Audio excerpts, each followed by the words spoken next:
Greetings and welcome to another Warhammer 40,000 kill team video, where today I'm going over how great Custodes were. But before we get into things, please remember to like and subscribe as well as comment. Let me know what you thought of today's video, if you found it useful and helpful. And remember, I've got Discord you can check out in the episode description below, an affiliate link at Element Games, and an affiliate link and discount code at Crossfire Games, as well as a Patreon if you want to give me some more support. But yeah, today I'm going over Custodes, examining how good, well, how broken they were, and how they kind of impacted the game of Kill Team, even though they're currently no longer a legal faction. This video is kind of inspired by Full Swipe Gaming with their look into, like, you know, competitive Pokemon. So I wanted to do the same for Kill Team, covering factions that aren't legal anymore, like you can't play anymore, or factions that are about to rotate and their competitive history. So I'll be going through how Custodes started off, how they were so strong, and how they've actually impacted game design spreading into the current day. Starting back in the last edition of Kill Team, so Kill Team 2018, the second edition of Kill Team, Custodes on launch were the best faction in the game. And if you weren't aware of them, they actually dominated tournaments for about 2 to 4 weeks, where they were literally winning every event in the world. It got so bad, I think the peak was at Warhammer World, where they won first and second place, with third place only coming to the lead game designer with their commandos. So it was kind of like pretty bad. You were watching tournaments around the world going like, oh yeah, Custodes came first and second, or first, second and third, or this, and it was just literally every tournament you would go to or look up, it was won by Custodes. Even in London, our first big event was first and second were Custodes. So it was kind of like, you know, it wasn't a unique thing. It was happening all around the world. Now, what made Custodes so strong was a little bit complicated, because when they came out, they were what we were called a compendium team, which were basically armies from Warhammer 40,000, which you could run as kill teams in current Kill Team. And what made them so strong was a combination of factors. So starting off, we had the Custodian Guard. So all the Custodians were 4 APL, a 6-inch movement with 18 wounds and a 2-up save.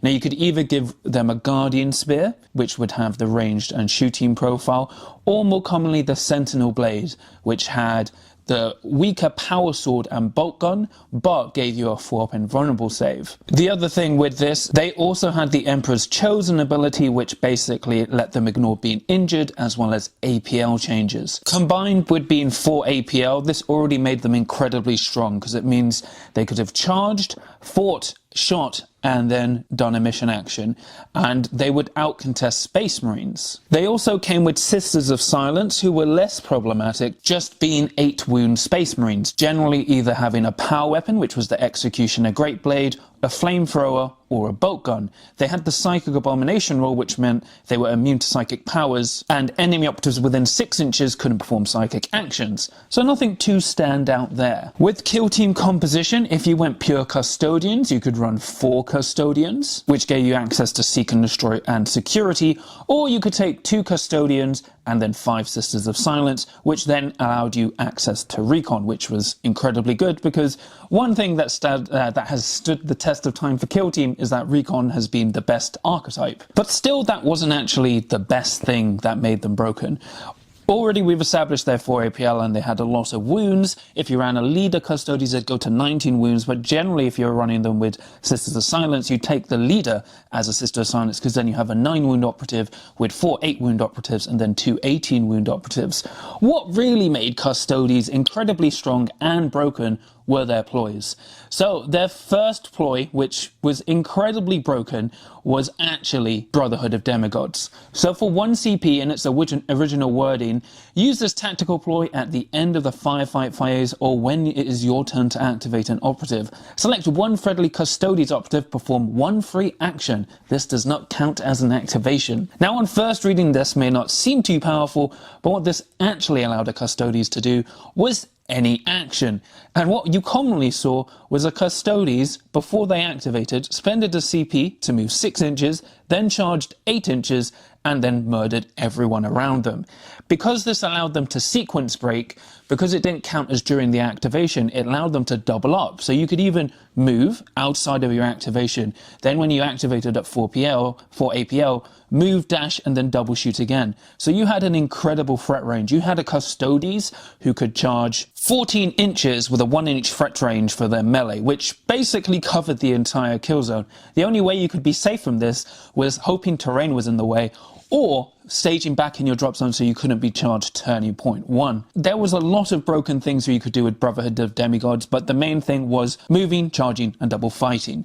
This combined with Peerless Warriors, where you could do up to 2 shoot and 2 fight actions with that activation, so you could effectively use Brotherhood of Demigods to charge, fight twice during your activation, and then shoot twice during your activation, because you did have 4 APL. And then when you combine this with Aegis of the Emperor, so every time you take crit damage, you can choose to take it as normal damage, and then you've also got Creeping Dread, so if you've taken Sisters of Silence, any enemy operatives within 3 inches of them count as being injured. But then also you've got the very powerful Talon's Ploy, which not only allows you to group activate with a sister, it allows you to super group activate. So you could have charged with the Custodes, then charged with the sister to give them -1 to hit with Creeping Dread, then fought with the Custodes twice, then finish your fight with the sisters.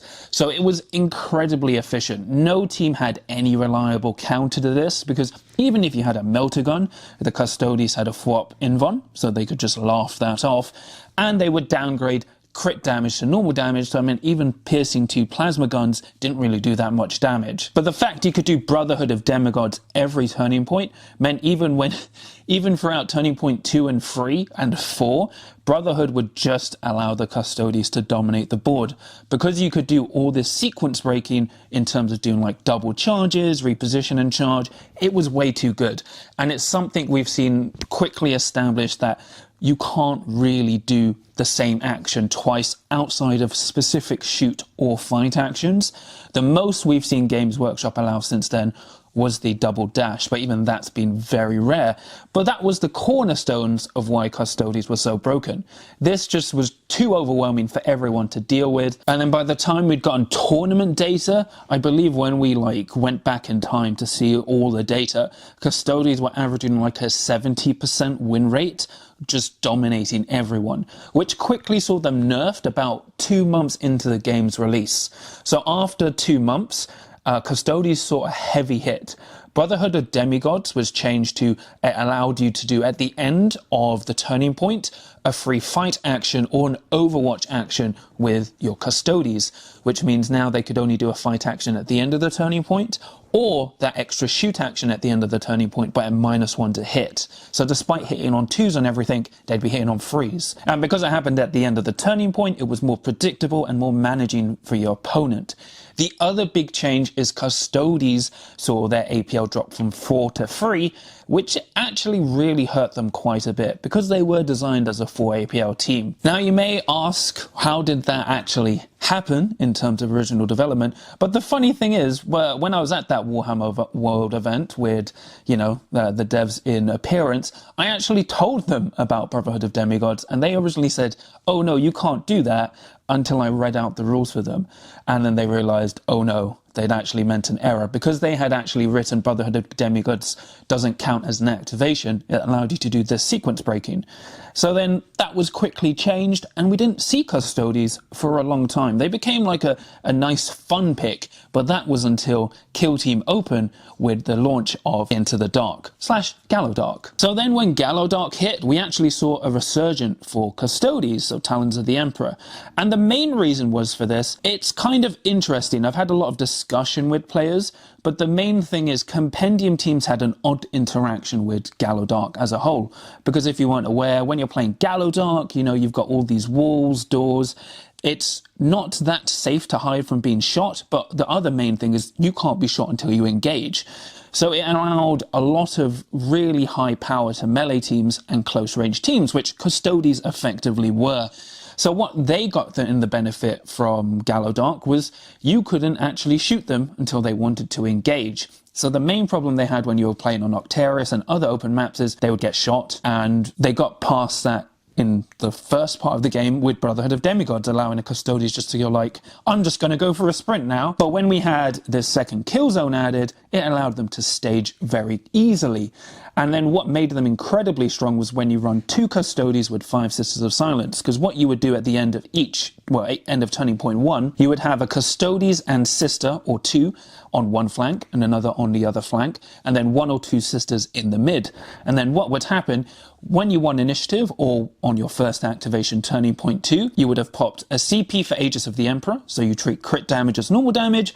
You'd pop a CP for Creeping Dread, so if someone's within 3 inches of a Sister of Silence, they count as being injured. And then you spend a CP for Talons, because what you would do, despite the Custodes only being 3 APL instead of 4, you would activate the Custodes first to open the door. Then you would have the Sisters of Silence charge in, then you would have the Custodes charge in, then you would have the Custodes fight a target who would now be -1 to hit, and then you would have the Sister of Silence finish off another target. So this allowed you just to win a flank, and you would usually pick Recon once again, and either basically aim to control that flank or just have the most APL on that side. Because the issue is, whatever flank you won on, your opponent couldn't push through, because you would have 1 Custodes with 1 to 2 Sisters of Silence who would just dominate a flank. And then you would hope you would try and win the other flank where the Talons of the Emperor player can't double activate. And it was quite funny because we saw this come to huge effect at Kill Team Open from 2023, where Jimmy Kelly won, like at the time, an 100-player Kill Team event, which was Gallo Dark only, just via this tactic. Now, it was still very tough because at that time you couldn't score objectives in the 4th round, so it was a lot more successful then. But with this aggressive push, you could easily dominate a flank, stop your opponent scoring 2 objectives, and this just kind of win through in that attritionist way. And it was really, really funny because I still remember when players would talk about that day and you had all these normal bespoke teams, so kill teams with official rules, and those players going, they're just Custodes. How hard could they be? And then they realized, oh damn, because I don't have this ability to engage them turning point 1, now I'm trying to chip down these 18 wound models who also have the effect of treating crit damage as normal damage. So even if I'm firing all these bolt guns at them and I'm rolling crits, they're only doing 3 damage and they're ignoring being injured. Now what also made this very successful was the fact that Sisters of Silence have a key piece of equipment called faceplates. So these faceplates effectively gave each Sister of Silence 3 extra wounds. So if you're running 5 Sisters of Silence with 2 Custodes, you would take 5 of these, because these would basically give you 3 pseudo wounds, so you could just tank a hit. So when you have 2 Custodes with 5 11 wound Space Marines with power weapons, it became quite threatening, especially when you're doing Talons of the Emperor as the combined ploy, you would have the sister hitting on 2 via combat support. So it would be very, very crazy. Now this lasted for the remainder of the edition, where especially when you had Gallo Dark only tournaments, Talons of the Emperor were incredibly strong. Just because of the effect, they weren't really designed for Gallo Dark, and they exceedingly abused it quite well. Now, they did suffer in events that were mixed format, where you had instances where Talons of the Emperor players would do really well when it came to their Gallo Dark maps, and then lose when they were playing on open. But if you could push through a draw or win on an open board and then play on Gallo Dark, you were kind of ensured a win just because of how successful that play worked, and also with people underestimating it, because once again, in that environment, compendium teams were generally quite weak compared to bespoke teams who had full rules, faction tac ops, and more abilities.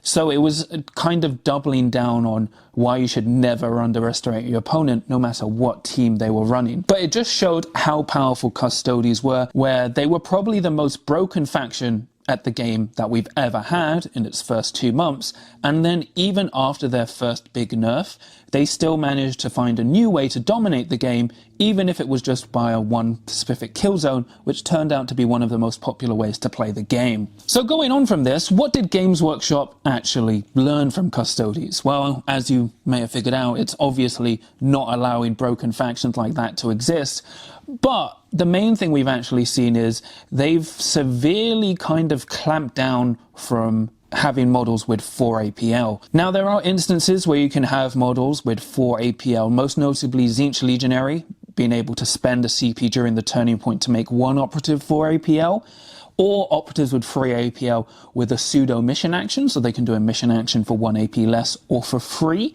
so they can do a fourth action, but the static 4 APL has disappeared.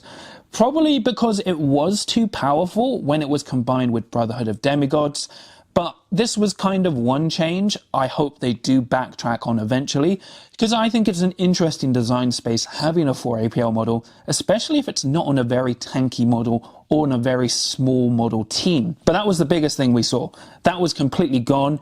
Any kind of trace to consistently go to 4 APL was never allowed, and then it was basically kind of removed from design space. It was never really approached. We were kind of expecting Custodes would probably go back to 4 APL, but they never were. They were kept at 3 APL for the rest of the game. And what may happen if we ever get a Custodes kill team again, they'll probably be capped at 3 APL, which, you know, while will be a shame, considering what happened when they were at 4 APL, it's probably a wise decision. Now, another thing we saw, which Games Workshop kind of eased up a bit on, was the ability to double up on actions.